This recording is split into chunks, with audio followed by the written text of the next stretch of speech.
Hi guys, അസ്സലാമു അലൈക്കും, welcome back. അപ്പോൾ ഇന്നത്തെ വീഡിയോ എന്ന് പറയുന്നത് ഇന്നത്തെ നോമ്പ് തുറയുടെ കുറച്ച് വിശേഷങ്ങളാണ് കേട്ടോ. അപ്പോൾ ഇന്നിപ്പോൾ അതാ ആദ്യത്തെ നോമ്പാണ്.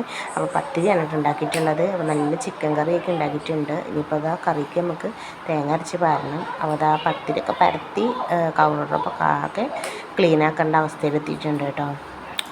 അപ്പോൾ ഇതാ നമ്മൾ തേങ്ങ വറുത്തരക്കണം കേട്ടോ കറിക്ക് ഇനിയിപ്പോൾ. അപ്പോൾ അതൊരു ബ്രൗൺ കളറായി വരണം. അപ്പോൾ നാടൻ ചിക്കൻ കറിയുടെ റെസിപ്പിയൊക്കെ നിങ്ങൾക്ക് അറിയുണ്ടാവും. അപ്പോൾ ഞാനിപ്പോൾ അതിലോട്ട് തേങ്ങ, അതിലോട്ട് വലിയ ജീരകം, 2 ചെറിയുള്ളിയൊക്കെയാണ് ഇട്ടിട്ടുള്ളത്. പിന്നെ കറിവേപ്പിലയാണ് കേട്ടോ ഇട്ട് കൊടുത്തിട്ടുള്ളത്. അപ്പം ഇനി ഒന്ന് ബ്രൗൺ കളറാവട്ടെ. അപ്പോൾ നമ്മൾ തേങ്ങ വറുത്തരച്ച് വെക്കുന്ന കറിക്കൊരു പ്രത്യേക രുചി തന്നെയാണ് കേട്ടോ. നമ്മൾ സാധാ കറിയും അതുപോലെ തേങ്ങ വറുത്തരക്കും രണ്ടും സെപ്പറേറ്റ് രുചി തന്നെയാണ് കേട്ടോ.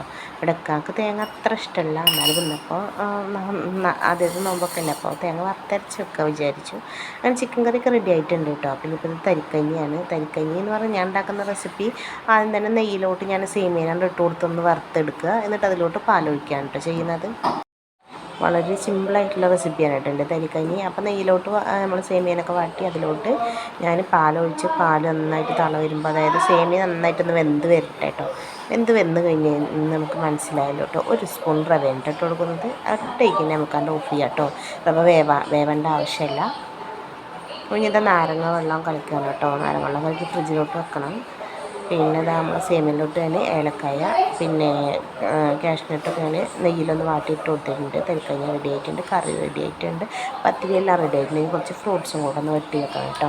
അപ്പോൾ അതാ ബീഫ് ചില്ലിയും കൂടെ ഉണ്ടാക്കുന്നത് ചോറിൽ കാണാം കേട്ടോ. അപ്പോൾ ഇന്നത്തെ റെസിപ്പി ഇത്രയേ ഉള്ളൂ. നിങ്ങൾക്ക് വീഡിയോ ഇഷ്ടമായി ലൈക്ക് ചെയ്യണേ കേട്ടോ, മറക്കാതെ തന്നെ. Thank you.